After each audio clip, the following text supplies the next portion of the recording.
আসসালামু আলাইকুম।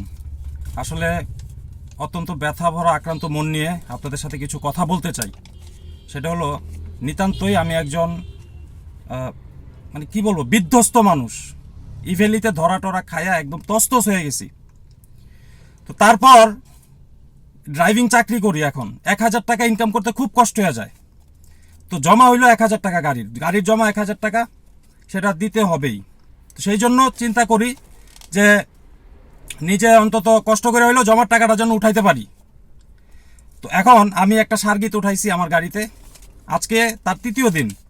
দিয়াবাড়ি মাঠে, আপনারা জানেন দিয়াবাড়ি মাঠে প্রায় অনেকেই গাড়ি চালানো শিখায়। তো সেখানে আসার পর একজন টিআই ছায়ার মধ্যে বসে রয়েছে। তো আমি তার সামনে দিয়ে গাড়িটা নিয়ে গেছি। তখন সে আমারে দাঁড় করায় বলতেছে, আপনি কি ড্রাইভিং শিখাইতে পারেন? আপনার কি অনুমোদন আছে? তখন আমি বললাম, স্যার আমার অনুমোদন নাই। তাহলে আমি একটা কাজ করি, আমি ওরা নামায় দিই, আমি চলে যাব। এখন এই কথা বললাম, সে মানবে না, কোনোভাবেই সে মানবে না। তখন আমি বললাম যে স্যার, না মানলে আর কি করার, তাইলে আইন অনুযায়ী আমি যেহেতু অন্যায় করছি, তাইলে আমার একটা শাস্তি বা পানিশমেন্ট দিয়ে আমার ছেড়ে দেন। তখন উনি দেখেন আমারে 10,000 টাকার মামলা দিছে। আপনারা দেখেন এটা, উনি আমারে 10,000 টাকার মামলা দিছে। আচ্ছা, 10,000 টাকার মামলা কখন দেয়? যখন আমি একটা লাইসেন্সের উপর মামলা খাবো বা আমার লাইসেন্স থাকবে না, তখন 5,000। এরপরও যদি আমি না শুধরাই, পরবর্তী মামলায় আমাকে 10,000 টাকা মামলা দিছে। মামলা হবে আমার নামে যদি একই ভুল বারবার করি। তাইলে আমার লাইসেন্স থাকা সত্ত্বে, আমার নামে কোনো মামলা না থাকা সত্ত্বে আমার নামে 10,000 টাকার মামলা দিছে। এটা শুধুমাত্র উদ্দেশ্য প্রণীত। কেন? কারণ উনি এখানে বসে আছে, উনার এখানে ধুলা লাগে। আমি কেন এই দিক দিয়ে আসলাম? তো এটা উনি দিতে পারে কিনা? হ্যাঁ, ওনার নাম হচ্ছে বজলুর রহমান। আর যিনি মামলা দিছে সার্জেন্ট মারুফ।